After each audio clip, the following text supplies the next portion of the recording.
ओम मुनित्रयं नमस्कृत्य सूक्तिः परिभाव्य च वैयाकरणसिद्धान्तकौमुदीयं विरच्यते। सर्वेभ्यः श्रोतृभ्यः नमः। अस्माभिः गतपाठे यत् पठितं तद् एकवारं स्मरामः। वयं वैयाकरणसिद्धान्तकौमुदी इत्याख्यस्य ग्रन्थस्य तत्र अजन्तपुल्लिङ्गप्रकरणं पठन्तः स्मः। प्रकरणस्यास्य अस्माकं क्रमे तत्र 870तमः पाठः गतपाठः प्रवृत्तः। अस्मिन् 870तमे पाठे वयं गतिकारकेतरपूर्वपदस्य यण् नेष्यते इति वार्तिकगतविचारं दृष्टवन्तः कृतवन्तः। तत्र यत्क्रियायुक्ताः प्रादयः तं प्रत्येव गत्युपसर्गसंज्ञाः भवन्ति इति अस्माभिः सिद्धान्तः दृष्टः। अतः दुस्थिताः धीः इत्यत्र दुर्धि इत्यत्र धी इति शब्दं प्रति दुर् इत्यस्य गतित्वं नास्ति। अतः धी शब्दस्य तत्र गतिपूर्वत्वं नानुमन्यते, नाङ्गीक्रियते अथवा न भवति, न सम्भवति इति। आम्, यस्य गतिपूर्वत्वं वर्तते तत्तु तत्र स्थिता इति पदं भवति। तस्य च अस्माभिः तत्र समासविधानवेलायां लोपः अपि दृष्टः। प्रादिभ्यो धातुजस्य वाच्यो वाचोत्तरपदलोपः इत्यनेन वार्तिकेन। तदनन्तरं तत्र उक्तं वृश्चिकशब्दस्य बुद्धीकृतम् अपादानत्वं नेह विवक्षितम् इति। नाम वृश्चिकात् भिः इति अत्र न विवक्षितम्, एवं खलु। तत्र सम्बन्धमात्रविवक्षा क्रियते। वृश्चिकस्य भीः एवं रीत्या षष्ठ्यन्ततया तत्र नाम सम्बन्धं पुरस्कृत्य षष्ठ्यन्ततया तत्र विग्रहे सति अत्र वृश्चिकशब्दस्य अपादानत्वमेव न विवक्ष्यते। विवक्षातः कारकाणि भवन्ति इति भाष्ये उक्तत्वात्। समीचीनम्। अतः तत्र वृश्चिकभी इत्यत्र इयङादेशः एव भवति, यण न भवति। वृश्चिकभियौ इत्यादीनि रूपाणि एव तत्र भवन्ति। ततः प्रकारान्तरमपि तत्र सूचितं वृश्चिकसम्बन्धिनी भीः, वृश्चिकभीः। एवम् उत्तरपदलोपी समासः अपि तत्र आश्रयितुं शक्यः। तत्र पञ्चमीसमासः एव अस्ति इति नास्ति आवश्यकम्। आम्, यदि तु तत्र अपादानत्वात् पञ्चमी अस्ति, नाम अपादानत्वं वृश्चिकस्य अस्ति, तर्हि तु कारकपूर्वपदत्वं भवति, तदा तु यण भवत्येव। सम्यक्। तदनन्तरं सूत्रम् अस्माभिः पठितं न भूसुधियोः इति। तत्र अनयोः नाम एतयोः नाम कयोः, भू अपि च सुधी इत्यनयोः शब्दयोः तत्र यण न स्यात् अचिसुपि। नाम अजादिः सुप् यदि परतः भवति तदा तत्र यण न भवति इति अभिप्रायः। सुधियौ सुधियः इत्यादीनि रूपाणि तत्र सिद्धानि भवन्ति। ततश्च तत्र रूपम् अस्माभिः अधुना अग्रे साधनीयं वर्तते। सखा इत्येव रूपं साधयिष्यते, परन्तु तस्य व्युत्पत्तेः कश्चन भिन्नः प्रकारः अस्माभिः तत्र आरब्धः वर्तते। सम्यक्। तत्र मूले पठितं सखायम् इच्छति सखीयति, एवं खलु। सुवात्मनः क्यचिति क्यच भवति। नाम सखीयति नाम सखीय इति तत्र नामधातुः भवति। तस्य सनाद्यन्ताधातवः इत्यनेन सूत्रेण धातुसंज्ञा भवति इति भावः। ततः क्विप् इति उक्तमेव। नाम क्विप् प्रत्ययः भवति, सखीय इत्यस्य नामधातुत्वं सम्पन्नं भवति। सम्यक्। सखा सखायौ सखायः इत्यादीनि रूपाणि अग्रे अस्माभिः साधनीयानि वर्तन्ते, परन्तु प्रकृते यः सखिशब्दः साध्यमानः वर्तते सः सखिशब्दः अस्माकं सविधे दीर्घ ईकारान्तत्वेन लब्धः वर्तते। तत्र शेषोऽघ्यसखि इत्यत्र यः सखिशब्दः उक्तः अथवा सखिशब्दस्य अन्यानि रूपाणि यानि अस्माभिः पूर्वम् इकारान्तपुल्लिङ्गप्रपञ्चनवेलायां दृष्टानि तानि रूपाणि तु तत्र किञ्चित् वैभिन्यं भजन्ते अस्मात् सखिशब्दात्। अत्र वयं दीर्घ ईकारान्तेषु स्मः, नाम अजन्तपुल्लिङ्गप्रकरणे अपि दीर्घ दीर्घ ईकारान्तान् शब्दान् वयं पठन्तः स्मः। अतः तत्र सखीशब्दः दीर्घ ईकारान्तः तस्य रूपाणि कथं भवति इति विषयः अस्माभिः अत्र आरब्धः वर्तते। सम्यक्। अस्मिन्नेव विषये अस्माभिः गतपाठस्य अन्ते व्याख्यायाः पङ्क्तिः इत्थं लक्षिता। तत्र ततः क्विबिति अग्रे उक्तं तस्मात् सखीयशब्दात् सनात्यन्ताधातवः इति धातुसंज्ञकात् क्विप्च इति सूत्रेण क्विबित्यर्थः। अनेन सूत्रेण क्विप् इति प्रत्ययः भवति इति अर्थः। सम्यक्। ततः तत्र क्विपि सति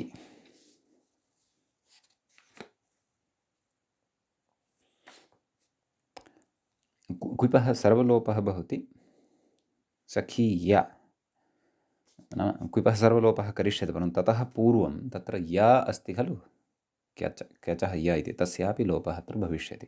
तदर्थं कथं लोपः भवति तद् अग्रे उच्यमानं वर्तते। सम्यक्। तच्च अस्माभिः पठिष्यते। एतावान् विषयः अस्माभिः अजन्तपुल्लिङ्गप्रकरणस्य गते पाठे अर्थात् 78तमे पाठे पठितः।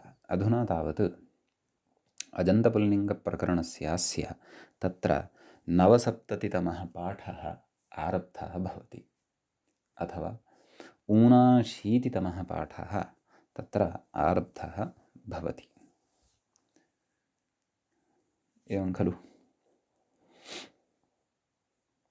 अतः अस्य पाठस्य आरम्भे वयम् इदानीम् अग्रे तदेव सखीय इत्यवस्थायां यलोपः कथं भवति, नाम यकाराकारयोः सङ्घातभूतः यः वर्तते तत्र समूहः, अर्थात् य अनयोः यः समूहः य इत्याख्यः तस्य लोपः कथं भवति इति अस्ति अग्रे तत्र उच्यमानम्। तत्र उच्यते अल्लोप यलोपौ इति मूले उक्तं खलु। क्विविधानानन्तरं मूले उक्तम् अल्लोपयलोपौ अर्थात् सखीय इति सनादिधातोः सनाद्यन्तधातोः तत्र क्विप् इति अस्ति। तस्याम् अवस्थायाम् अल्लोपयलोपौ नाम अकारस्य लोपः भवति।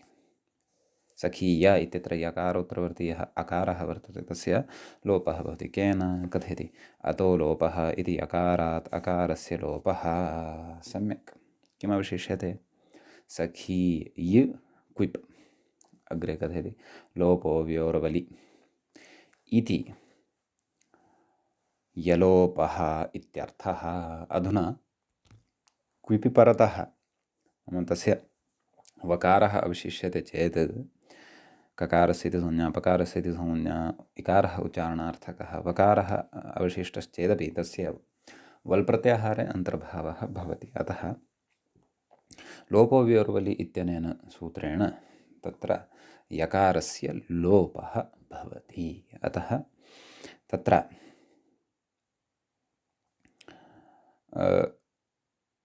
अलोपानन्तरं यः यकारः वर्तते तस्यापि लोपः जातः। किमवशिष्टं? सखी इति अवशिष्टं। सखी क्विपः यः व वर्तते तस्य वेरप्रयुक्तस्य इत्यनेन लोपः भवति। सखी एतावत् तत्र मूलशब्दः सिद्धः भवति। अस्य निष्पन्नस्य सखी इति ईकारान्तस्य अर्थः भिन्नः वर्तते। कः? सखायं यः इच्छति सः अयं सखी, तत्र सः अयं सखा इति रूपमग्रे साधयिष्यते। तस्मिन् अर्थे अयं सखी इति मूलशब्दः अस्माभिः लब्धः वर्तते। निष्पन्नं रूपं नेदं। मूलशब्दः कीदृशः? ईकारान्तः। कस्मिन् लिङ्गे? पुंलिङ्गे। सम्यक्। अग्रे कथयति व्याख्याता यलोपे कर्तव्ये अल्लोपस्तु न स्थानिवत् इति। एवं खलु। नाम यलोपस्य कर्तव्यतायाम् अल्लोपः नाम अतो लोपः इत्यनेन यस्य अकारस्य लोपः कृतः सः तु स्थानिवद्भावं न प्राप्नोति। अचः परस्मिन् पूर्वविधौ इत्यनेन अथवा पूर्वस्मादपि परस्य विधौ इत्यनेन। एवं खलु। नाम तस्य सः स्थानिवद्भावं न प्राप्नोति। कुतः? न पदान्ते इति यलोपे स्थानिवत्वनिषेधात् इति। न पदान्तद्विर्वचनवरे यलोप इति उक्तं खलु। अतः यलोपप्रसङ्गे स्थानिवद्भावः नाम परनिमित्तः अजादेशः नाम अचः परस्मिन् पूर्वविधौ इत्यनेन प्राप्यमाणः स्थानिवद्भावः न भवति, तस्य निषेधः एव भवति इति भावः। सम्यक्। ततः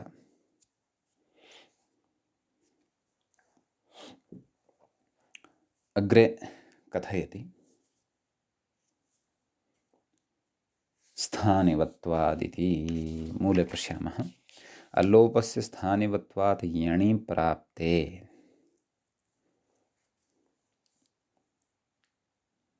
एवं खलु। नाम अल्लोपः यः अतोलोपः इत्यनेन कृतः तस्य स्थानिवत्वात् यणि प्राप्त नाम स्थानिवत्वात् यणप्राप्तः भवति। कस्य?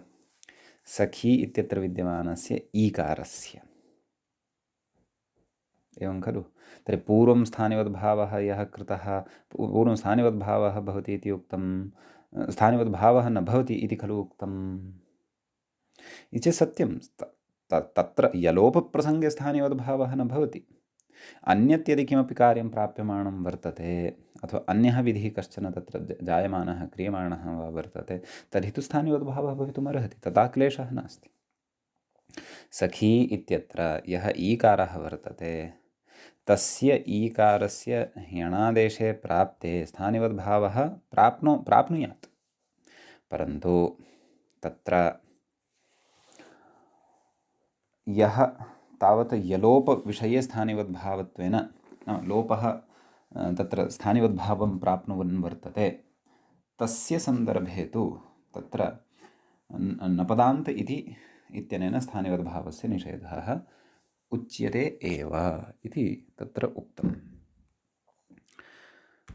अतः यलोपप्रसङ्गे स्थानिवद्भावस्य निषेधः नपदान्त इत्यनेन प्रवर्तते, परन्तु तमेव अलोपम् आश्रित्य तत्र सखी इत्यत्र यः ईकारः वर्तते तस्य न यलोपम् आश्रित्य न, परन्तु अलोप अकारस्य यः लोपः तस्य स्थानिवद्भावम् आश्रित्य एवं किल। लोपः अवत् स्यात् यतः अकारस्य खलु लोपः स्यात् उच्यते। अकारस्य लोपः उच्यमानः अस्ति तर्हि अकारः यदि परतः लब्धः अच्रूपः तर्हि ततः पूर्वं विद्यमानस्य तत्र सखी इत्यत्र ईकारस्य यण् खलु स्यात् वा न वा। अतः तदेव कथयनस्य स्थानिवदिति। तदेव मूले पश्यन्तु। अल्लोपस्य स्थानिवत्वात् यणि प्राप्ते।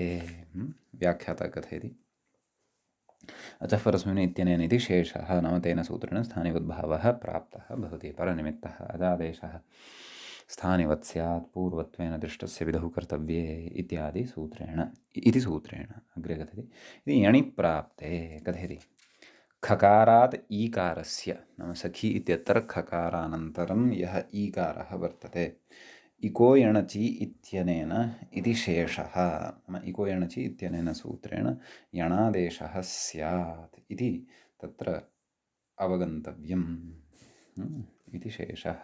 कथयति अग्रे तत्र न च अन्तर्वर्ति सुप पदान्तत्वात् एवं किल। अन्तर्वर्ती यः सुप् वर्तते तेन सुप पदान्तत्वात् नाम अस्य पदान्तत्वम् आश्रित्य न पदान्त इति निषेधः शङ्क्यः। एवं किल।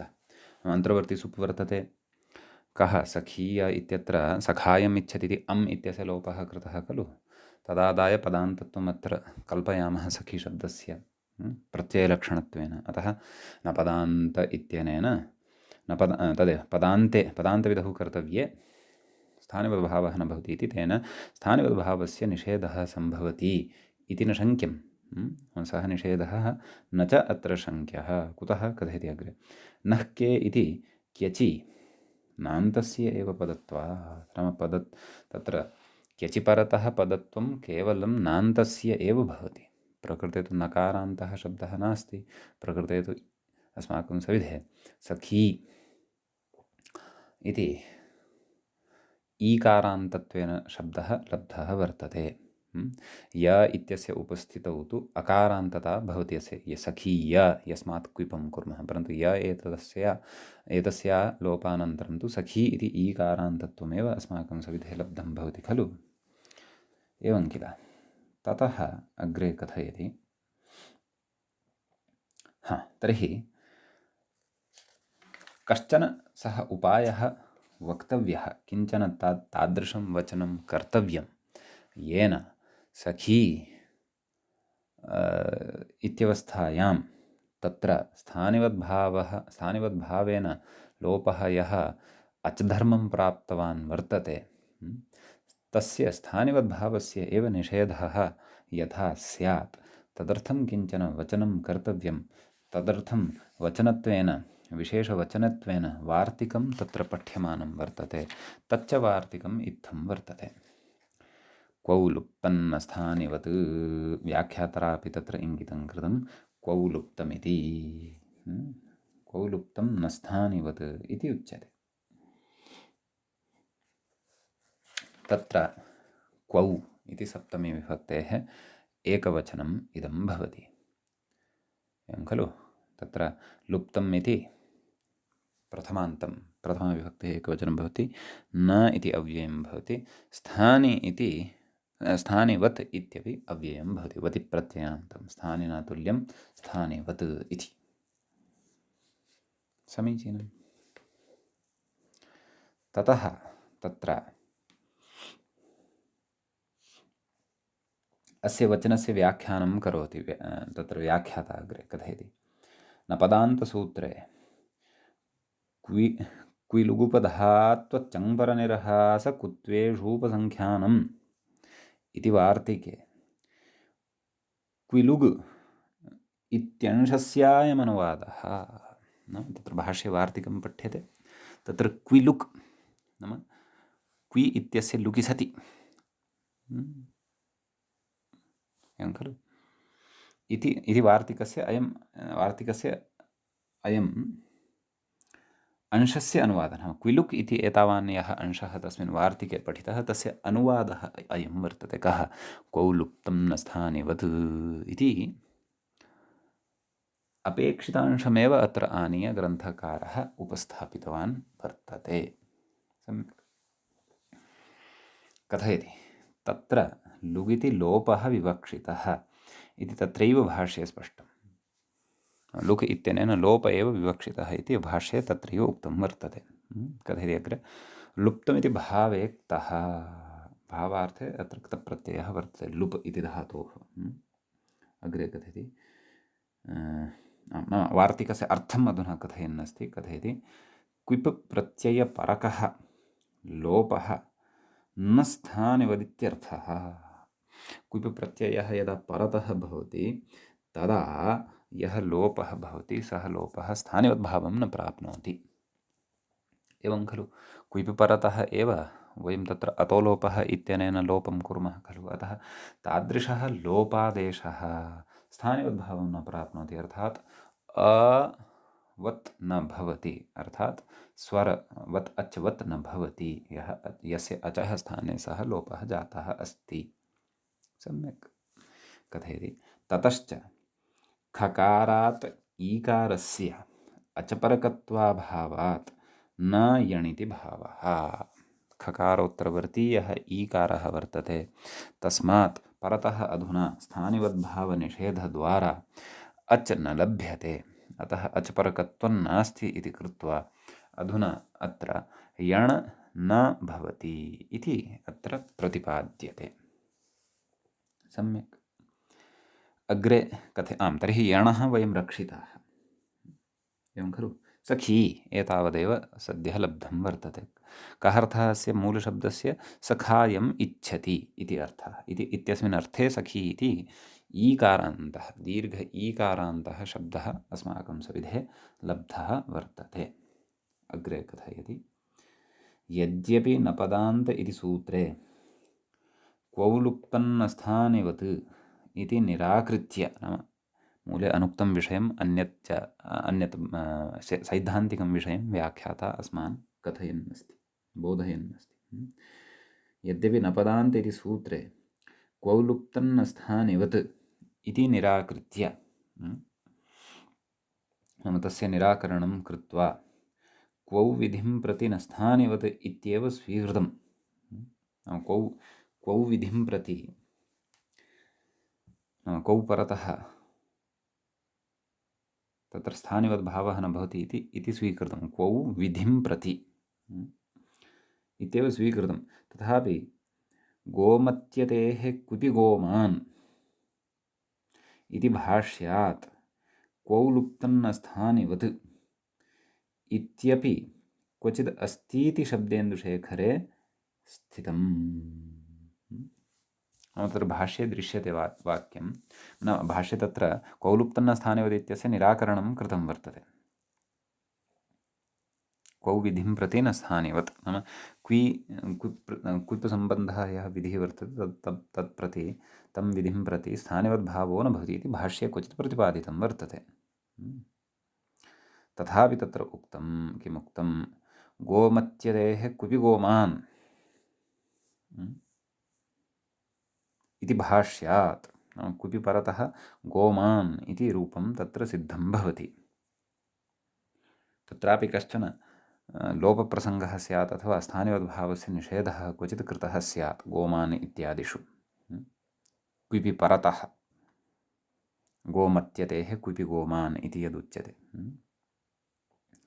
अतः तेन वचनेन ज्ञायते यत् क्वौ लुप्तं न स्थानिवत्, नाम क्विप् प्रत्यये परतः यदि लोपः भवति तदा स्थानिवद्भावः न भवति इत्यपि क्वचिद् अस्ति इति, नाम प्रयोगं दृष्ट्वा क्वचित् एवं रीत्या इदं वार्तिकम् आश्रीयते इति शब्देन्दुशेखरे तत्र अस्य वार्तिकस्य समर्थनं कृतं दृश्यते युक्त्या। अत्र इतोपि विस्तरेण विवरणसम्प्राप्त्यै महाभाष्ये अस्माभिः तत्र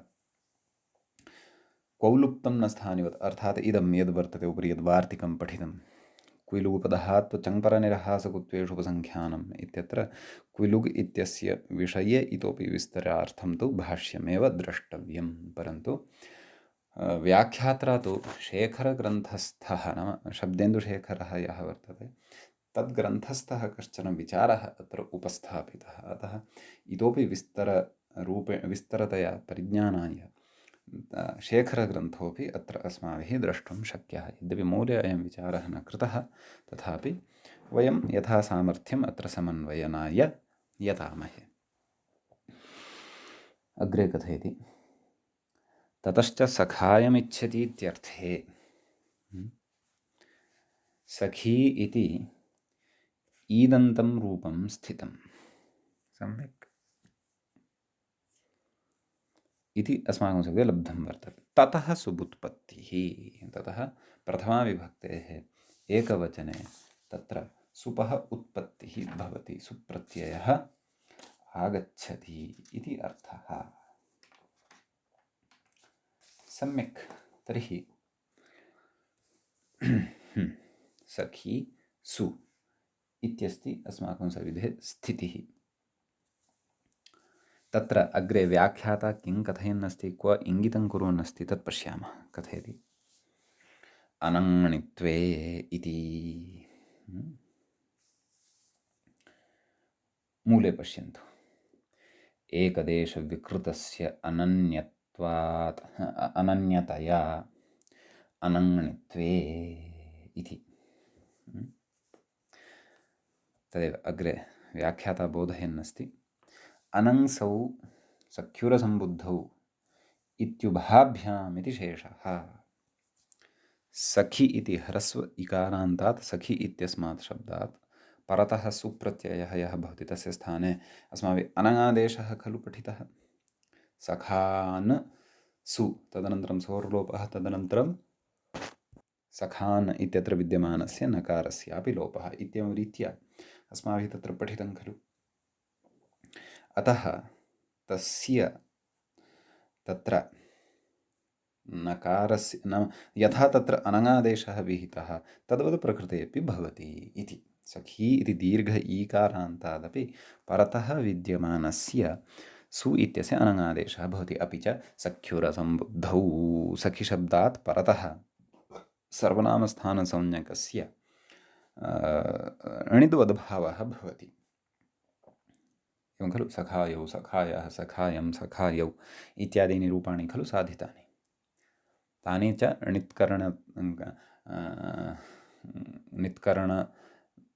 णित्करणानन्तरमेव तत्र सम्पन्नानि।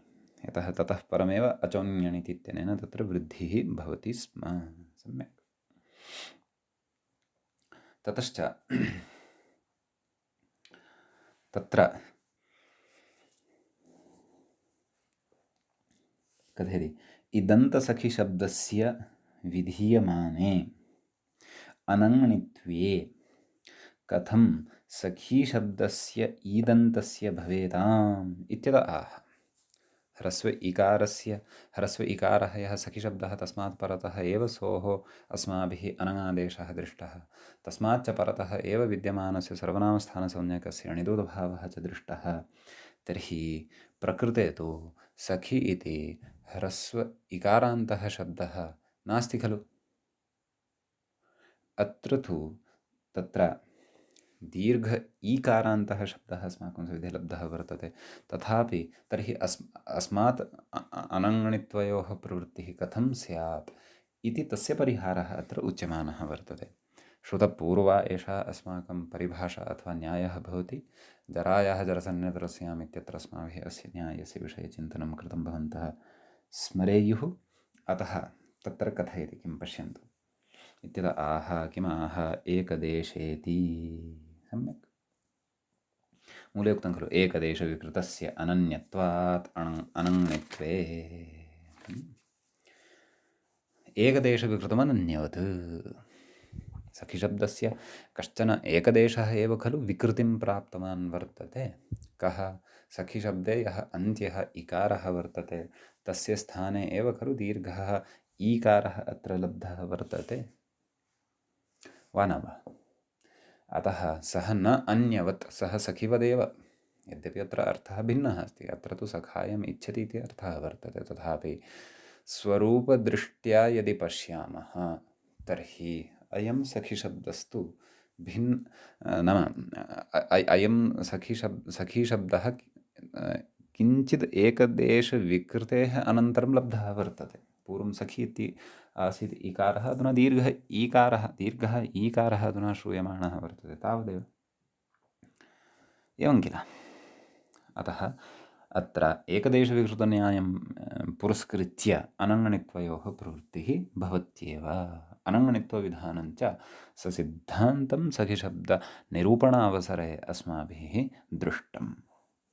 सम्यक्। अग्रे कथयति। आं, तर्हि तत्र प्रथमपुरुषस्य एकवचनस्य रूपम् उपस्थापयति। सखा। तत्र सखिशब्दात् सुप्रत्ययः अनङादेशः सखन् सु। एवं किल। सखन् सु इत्यवस्थायां सर्वनामस्थाने चासम्बुद्धौ इत्यनेन उपधः दीर्घः सखान् सु। हल्ङ्याजनसोर्लोपः न लोपः प्रातिपदिकान्तस्य इत्यनेन नकारस्य लोपः सखा इति रूपं भवति। तर्हि कः अर्थः सखा इत्यस्य? सखायम् इच्छति। सखि इत्यस्मादपि सखा इति रूपं पूर्वं साधितं, परन्तु तत्र दीर्घ ईकारान्तात् अस्माभिः सखा इति रूपं साधितम् इत्यस्ति विशेषः। ततः तत्र द्विवचने सखायौ इति रूपं भवति। सखिशब्दात् तत्र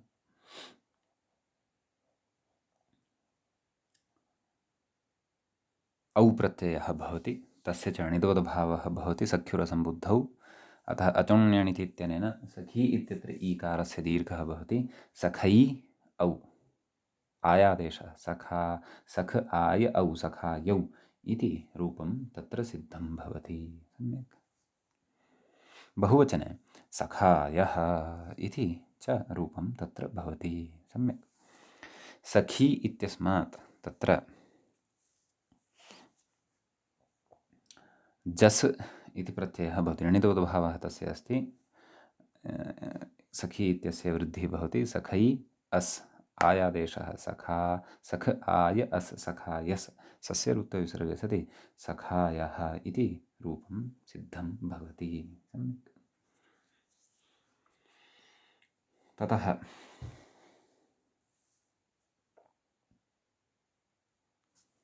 अग्रे कथयति हे सखीः। मूले पश्यन्तु, हे सखीः। परन्तु पूर्वम् अस्माभिः एवं रूपं साधितं वा न खलु? तत्र तु अस्माभिः हे सखे इति रूपं साधितम्, एवं किल? यतः णिद्वद्भावः नैव, तत्र अनङ् न भवति। सख्युरसम्बुद्धौ, असम्बुद्धौ इत्युक्तं। सम्यक्। अतः अत्र अनङ् न भवति। अत्र तु भिन्ना स्थितिः वर्तते। दीर्घ ईकारान्तः शब्दः कथयति अङ्यन्तत्वाम् असुलोपः, एवं किल? नाम सम्बोधने तत्र सुप्रत्ययः आगच्छति खलु, सम्बुद्धिसंज्ञकः, तस्य सस्य रुत्तविसर्गे सति हे सखीः इति रूपं भवति, एवं किल? लोपः अत्र कर्तुं न शक्यते, यतोहि एङ् ह्रस्वात् सम्बुद्धेः एङन्तत्वमस्य नास्ति, ह्रस्वान्तत्वमस्य नास्ति, एवं किल? गुणोऽपि अत्र न भवति, यतः ह्रस्वान्तमङ्गं नास्ति, ह्रस्वस्य गुणः इति गुणः न भवति। अतः सुप्रत्ययस्य सस्य रुत्वविसर्गे सति सखीः, हे सखीः इत्येव अत्र रूपं भवति इति भावः। अग्रे कथयति स्त्रीत्वाभावान् नदीत्वाभावात् नदीकार्यं न भवति इति। स्त्रीलिङ्गे अयं शब्दः नास्ति, अतः नदीसंज्ञा अस्य न भवति। नदीसंज्ञा यदि अस्य न भवति तर्हि नदीसंज्ञाश्रितं कार्यमपि अस्य न भवति इति भावः। सम्यक्। ततः यणि प्राप्ते इति।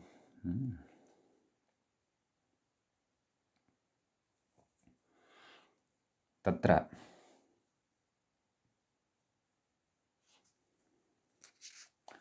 कस्मिन् विषये उक्तं?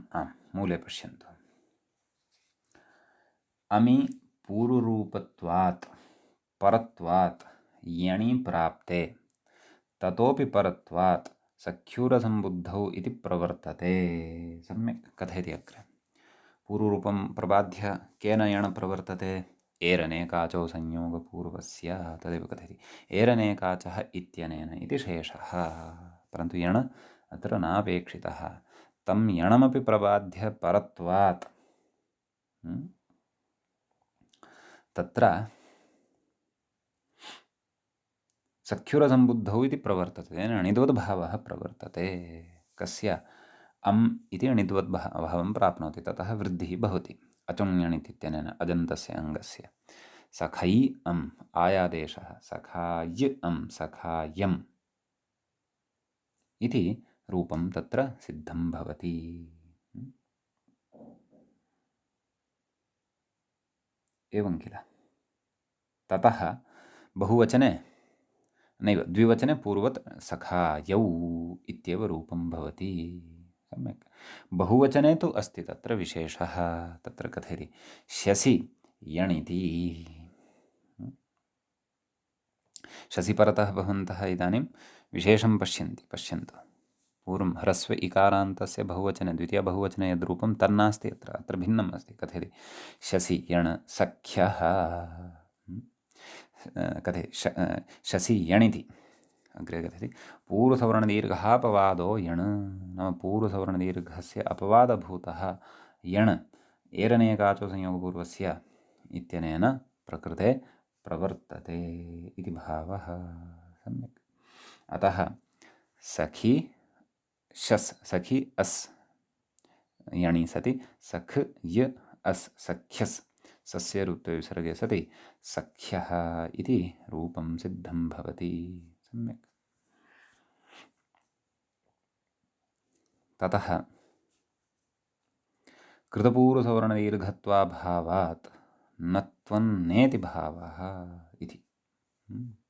नाम प्रकृते कृतपूर्वसवर्णदीर्घत्वं नास्ति। नाम केन नत्वं तस्मात् छसो नः पुंसि इत्यनेन बहुवचने अत्र नत्वं न भवति, अन्यथा सख्यम् इति भवति स्म। परन्तु तदर्थं तु सकारस्य कृतपूर्वसवर्णदीर्घात् परत्वम् अपेक्षितं। प्रकृते तु पूर्वसवर्णदीर्घः नास्ति, प्रकृते तु यणेव अस्ति इति भावः। सम्यक्।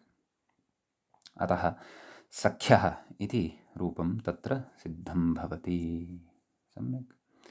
इति तत्र प्रथमाविभक्तेः बहुवचनस्य इदं रूपम् अत्र सिद्धं भवति। उत्तमम्। ततः द्वितीया विभक्तिः सिद्धा। तृतीया विभक्तेः एकवचनस्य रूपं व्याख्यात्रा तत्र प्रदत्तं वर्तते। सख्या अत्रापि यण् भवति एरनेका च इत्यनेन सखी आसख्या। सम्यक्।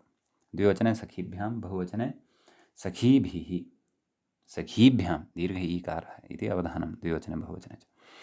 चतुर्थी एकवचने अपि यण् सख्ये सखी ङे तस्य ए अवशिष्यते, यण् भवति सख् य ए सख्ये। द्विवचने सखीभ्यां चतुर्थी द्विवचने इत्यर्थः, बहुवचने सखीभ्यः इति एवं रीत्या रूपं भवति। पञ्चमी विभक्तेः एकवचने तत्र सख्युः इति रूपं भवति।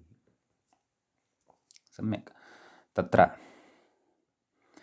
तदेव सखी अस् यण् भवति सख्यस्, तदनन्तरं ख्यत्यात् परस्य तत्र खिश्च खी च दीर्घ ईकारयुक्तः ख नाम खी इत्यपि विवक्षितम् अस्माभिः सूत्रार्थे ख्यत्यात् परस्य इति सूत्रार्थे पठितम्।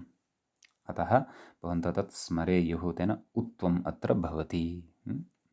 सख्युस् सस्य ऋत्वविसर्गे सख्युः इति रूपं सिद्धं भवति।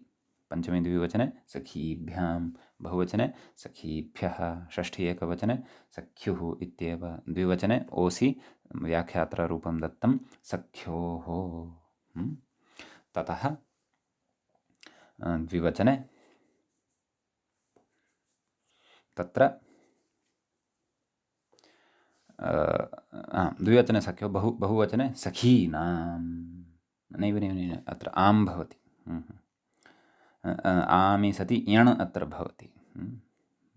तत्र सखी आम् इत्यवस्थायाम् एरनेकाच् इत्यनेन यण् एव भवति, सख्याम् इति रूपं बहुवचने भवति। तत्र सप्तमी विभक्तेः एकवचने सख्यौ इति रूपं दत्तं। नाम सखी ङि ङि इत्यस्य स्थाने औत् इत्यनेन औकारादेशः भवति। सखी औ ईकारस्य यण् सख् य औ सख्यौ इति रूपं भवति। द्विवचने सख्योः, बहुवचने सखीषु इत्येवं रीत्या अत्र रूपाणि ज्ञेयानि। तर्हि एवञ्च अस्य सखी इति शब्दस्य रूपस्य सिद्ध्या अस्माभिः ज्ञातं यत् कथं ह्रस्व इकारान्तस्य सखी इति शब्दस्य, दीर्घ ईकारान्तस्य सखी इति शब्दस्य च तत्र रूपभेदः भवति। सम्यक्। एवञ्च सखी इति दीर्घ ईकारान्तः पुल्लिङ्गे अपि भवति, परन्तु अर्थभेदम् आदाय अर्थविशेषं पुरस्कृत्य पुल्लिङ्गे भवति। समीचीनं। प्रसिद्धस्तु शब्दः ह्रस्व इकारान्तः, ह्रस्वेकारान्तः एव तत्र पुल्लिङ्गे दृश्यते, परन्तु एवं व्युत्पत्तिभेदेन दीर्घ ईकारान्तः अपि शब्दः तत्र भवति इति भावः। सम्यक्। इति अयं विशेषः अत्रत्य रूपेषु वर्तते। अग्रे कथयति सखीशब्दस्य इतोपि प्रकारान्तरेण व्युत्पत्तिं दर्शयन्नस्ति।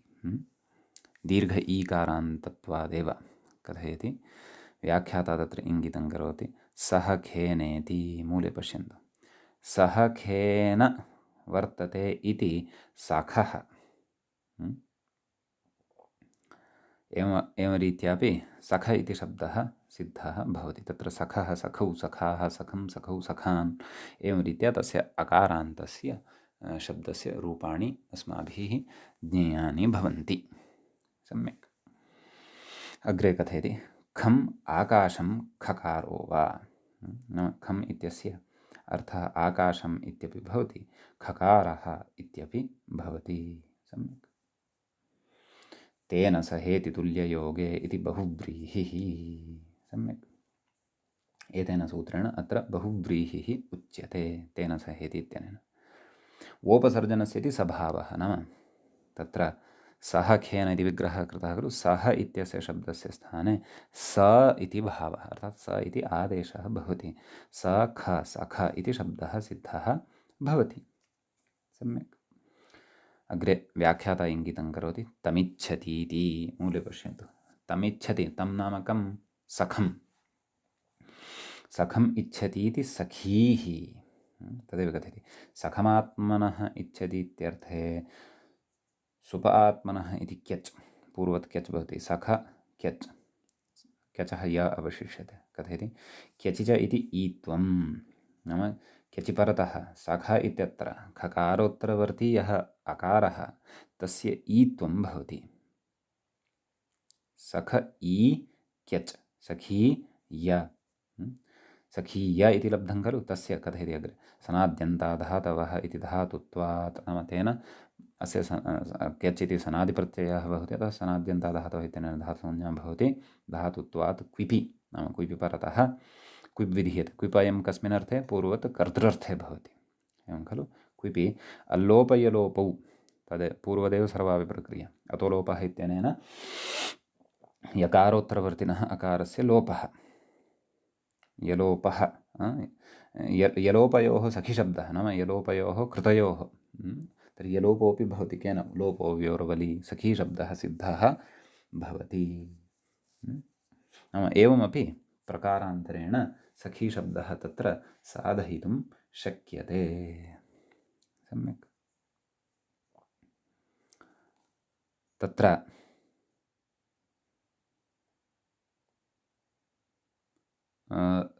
अस्यापि रूपाणि सखीः, सख्यौ, सख्यः, अस्य तु एवं रीत्या रूपाणि भविष्यन्ति। तद अग्रे कथयिष्यति। अग्रे कथयति एवं सुखी शब्दः सुती शब्दश्च।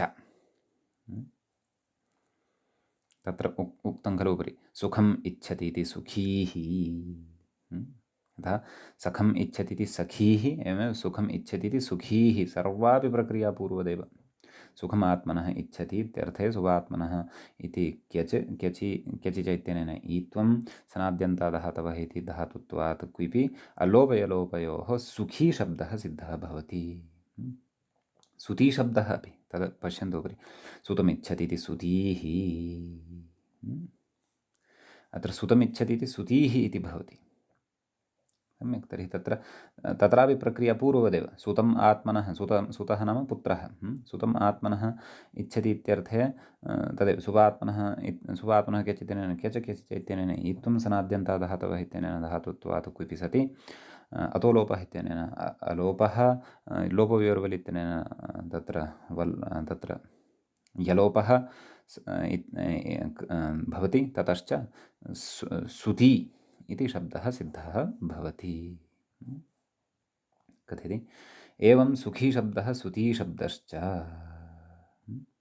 तद् उभयोः विषये उक्तम्। अग्रे कथयति सखीः इति।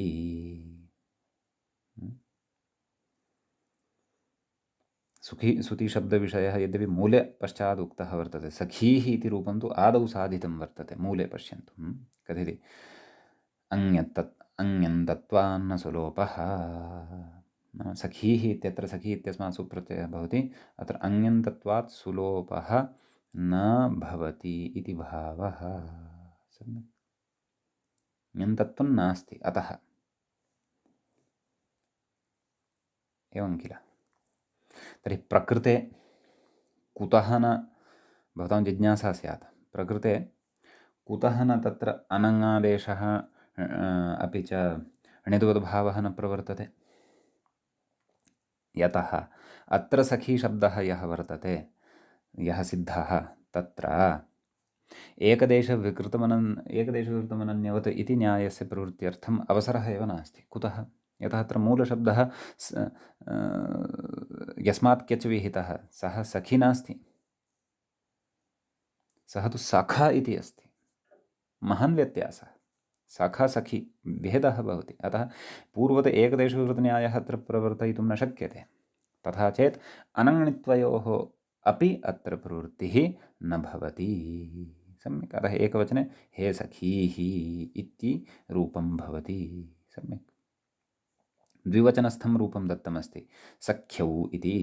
मूले पश्यन्तु, सख्यौ। तत्र सुखमिच्छति इति सुखीः, सुतमिच्छति इति सुतीः इति पूर्वं साधितं वर्तते। सम्यक्। ततः यत्र विशेषः अस्ति तानि एव रूपाणि अग्रे कथयन् वर्तते। सखीः सखीः सुखीः सुतीः इत्येवं रीत्या रूपाणि तत्र सिद्धानि वर्तन्ते। परन्तु तत्र सुतीः इति नाम द्विवचनस्य विशेषम् अधुना कथयन् अस्ति। तत्र कथयति सख्यौ इत्यादिना तत्र सुख्यौ सुत्यौ द्विवचनस्यापि रूपाणि तत्र अवगन्तव्यानि। सम्यक्।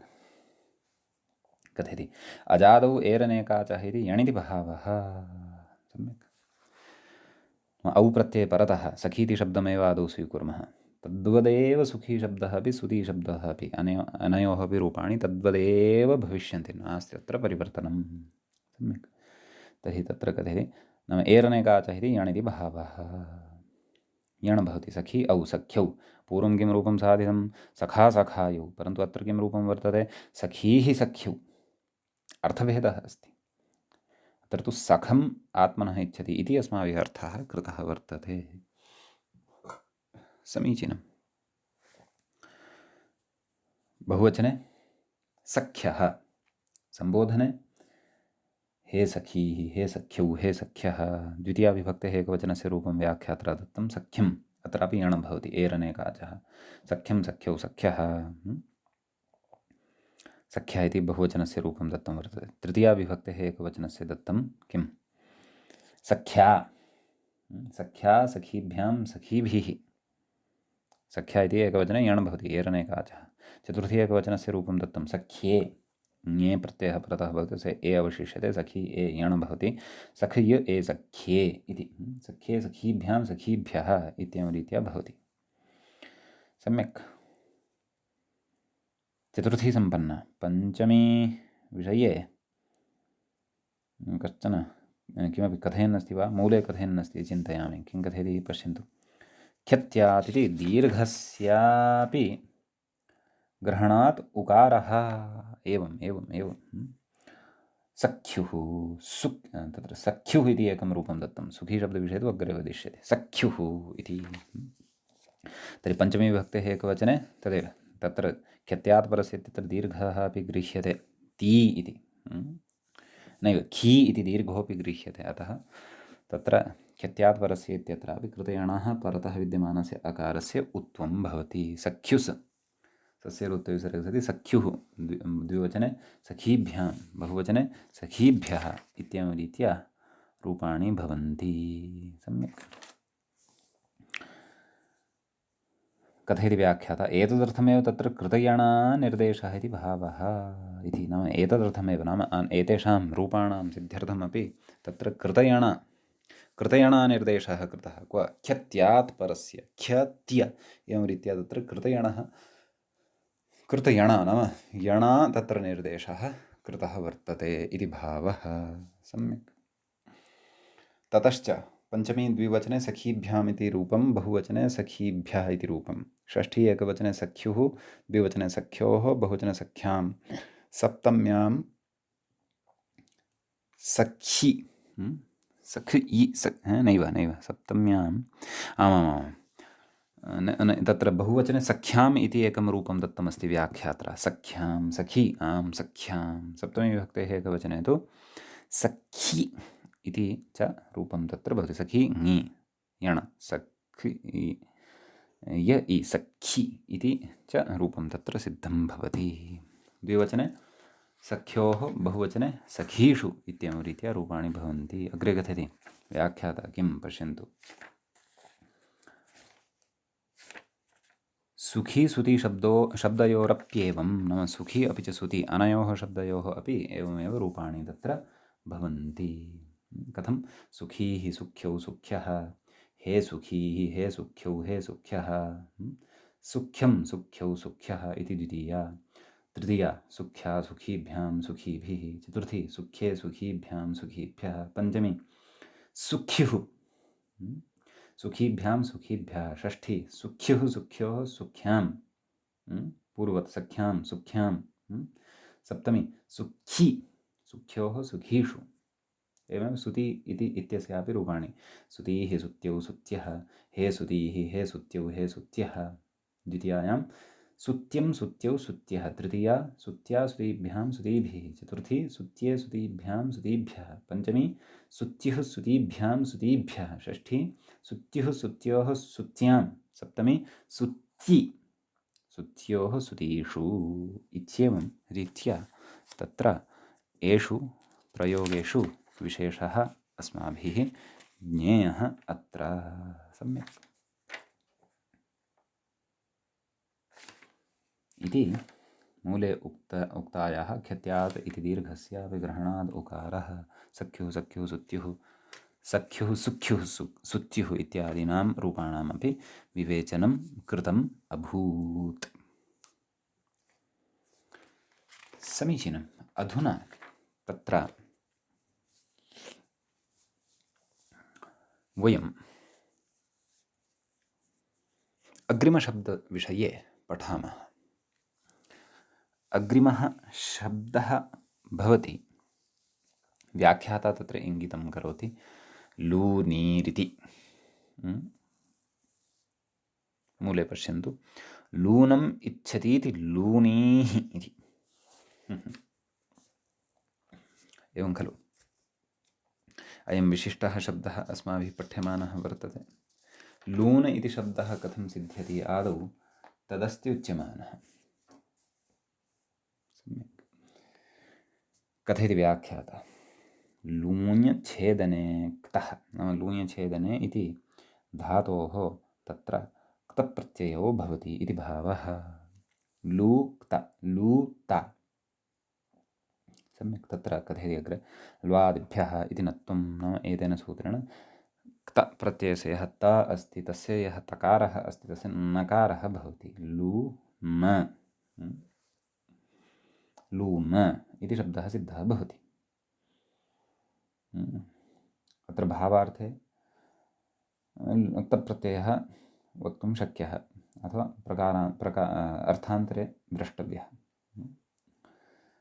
क्यचि ईत्वम्, अर्थात् क्यच् कस्मिन् अर्थे केन च सूत्रेण? तदेव लूनम् इच्छति इति लूनीः। नाम लूनं नाम कर्तनं, तत् कर्तनं यः इच्छति सः लूनीः भवति। तर्हि लून इति शब्दात् सुवात्मः क्यच् इत्यनेन सूत्रेण क्यच् प्रत्ययः भवति। लून क्यच्, लून य ईत्वं, क्यचि ईत्वम्। ईत्वं नाम तदेव क्यचि च इत्यनेन नकारोत्तरवर्तिनः अकारस्य ईकारादेशः भवति। लूनी य, एवं खलु? लूनीय तस्य धातुसंज्ञा भवति। धातुत्वात् क्विप्, एवं खलु? कर्तरि-क्विप्।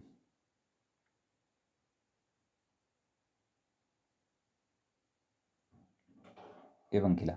ततः अलोपः यलोपः पूर्ववद्, तदपि अत्र अवगन्तव्यं। सम्यक्। लूनी इति शब्दः सिद्धः भवति।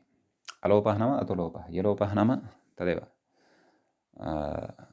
लोपो वियोर्वलि इत्यनेन। अग्रे कथयति, अङ्यन्तत्वान्न सुलोपः। लूनी शब्दः अत्र यः ईकारः सः ङी प्रत्ययसकाशात् न लब्धः, अतः हल्ङ्याभ्यो दीर्घात् श्रुतिसूक्तं हल् इत्यनेन सूत्रेण सोः लोपः अपि अत्र न भवति इति भावः। सम्यक्। ततः तर्हि अस्य रूपाणि, अस्य रूपेषु ये विशेषाः वर्तन्ते तान् विशेषान् अपि एषः अग्रे कथयिष्यति। अग्रे यद्यपि मूले तत्र लुन्युः इति पञ्चम्यां विशेषः उक्तः वर्तते, तत्रैव द्रक्ष्यामः। अन्यानि रूपाणि तु अत्र लूनीः, लून्यौ, लून्यः, हे लूनीः, हे लून्यौ, हे लून्यः, एवं रीत्या ज्ञातव्यानि। तृतीया लून्या, लूनीभ्यां, लूनीभिः। चतुर्थी लून्ये, लूनीभ्यां, लूनीभ्यः। द्वितीया न उक्ता खलु मया, लून्यं, लून्यौ, लून्यः, एवं द्वितीया। तृतीया उक्ता, चतुर्थी उक्ता, पञ्चमी लून्युः, लूनीभ्यां, लूनीभ्यः।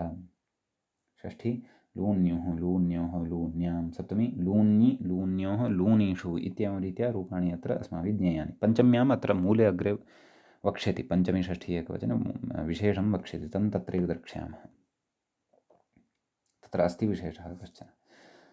अधुना अत्र लूनिशब्दविषये, लूनिशब्दस्य प्रथमाविभक्तेः एकवचनस्य रूपं प्रदाय इदानीम् अन्यमपि अत्र एकं शब्दं कथयन्नस्ति। कं पश्यन्तु, तत्र मूले पश्यन्तु, क्षायम् इच्छति इति क्षामीः। तत्र कथयति व्याख्याता, क्षयी क्षये क्तः, नाम क्षयी इति धातुः कश्चन, तेन धातोः क्तप्रत्ययः, तस्मात् धातोः क्तप्रत्ययः भवति। क्षयी ता इति स्थितिः जायते। ततः क्षयिता इत्यवस्थायाम् आदे च उपदेशेषिति इति आत्वम्, एतेन सूत्रेण आत्वं तत्र भवति। क्षयि इत्यत्र यः ऐ वर्तते तस्य स्थाने आकारः भवति, एवं किल।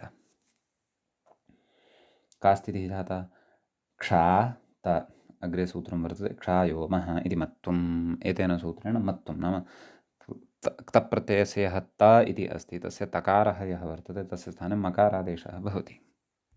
क्षाम इति शब्दः क्तप्रत्ययान्तः, तस्य तकारस्य मकारादेशः भवति इति विशेषः। लूनशब्दोऽपि क्तप्रत्ययान्तः, तस्य तकारस्य नकारः भवति इति विशेषः। क्यजादिपूर्वत् इति कथयति, नाम क्षामम् इच्छति इति क्षामीः, एवं रीत्या, एवं खलु। तर्हि क्यच् भवति स्वात्मनः क्यच् इत्यनेन क्षाम क्यच्, क्षाम य, क्यचिज इत्यनेन दीर्घः क्षामी, नाम मकारोत्तरवर्जनः अकारस्य स्थाने ईकारः, क्षामी य। ततः तत्र सुप्रत्ययः, नैव क्विप्, कर्तृक्विप्, क्षामीय सु, क्षन्तव्य, क्षामीय क्विप्। अतो लोपः इत्यनेन अकारलोपः, लोपविरोधि इत्यनेन यलोपः, वेरुप्रोक्तस्य इत्यनेन वलोपः। क्षाम नैव क्षामी इति सिद्ध्यति। ततः प्रथमविभक्तेः एकवचने सुप्रत्ययः तत्र आगच्छति, एवं खलु। तस्य लोपः भवति। क्षामं नाम तद् क्षीणवस्तुविशेषः, क्षये इति उक्तमेव खलु। अतः प्रथमाविभक्तेः एकवचने तत्र क्षामीः इति रूपं भवति। अत्रापि पञ्चम्यां विशेषः अग्रे वक्ष्यते। सम्यक्। अन्यानि रूपाणि अस्य तत्र क्षामीः, क्षाम्यौ, क्षाम्यः, एवं किल। हे क्षामीः, हे क्षाम्यौ, हे क्षाम्यः, क्षाम्यं, क्षाम्यौ, क्षाम्यः, क्षाम्या, क्षामीभ्यां, क्षामीभिः, क्षाम्ये, क्षामीभ्यां, क्षामीभ्यः, क्षाम्युः, अत्र विशेषः वक्ष्यते अग्रे पञ्चम्यां षष्ठ्यां च। क्षाम्योः, क्षाम्यां, क्षाम्युः, क्षाम्योः, सप्तमी क्षाम्यि, क्षाम्योः, क्षामिषु, एवं रीत्या अस्य रूपाणि सन्ति। पञ्चम्यां तु विशेषः वक्ष्यते इति उक्तमेव। सम्यक् स च विशेषः अस्माभिः अग्रे ज्ञास्यते। अद्यतनपाठे तावत् एतावन्तमेव विशेषम् अत्र वयं पठन्तः स्मः। अत्रैव अयं पाठः उपसंह्रियते। मुनित्रयं नमस्कृत्य उक्तिः परिभाव्य च वैयाकरणसिद्धान्तकौमुदीयं विरच्यते। एवञ्च अजन्तपुल्लिङ्गप्रकरणस्यास्य अस्माकं क्रमे तत्र नवसप्ततितमः पाठः अथवा नवसप्ततः पाठः अथवा 79तमः पाठः सम्पन्नतां गतः। नमः सर्वेभ्यः श्रोतृभ्यः।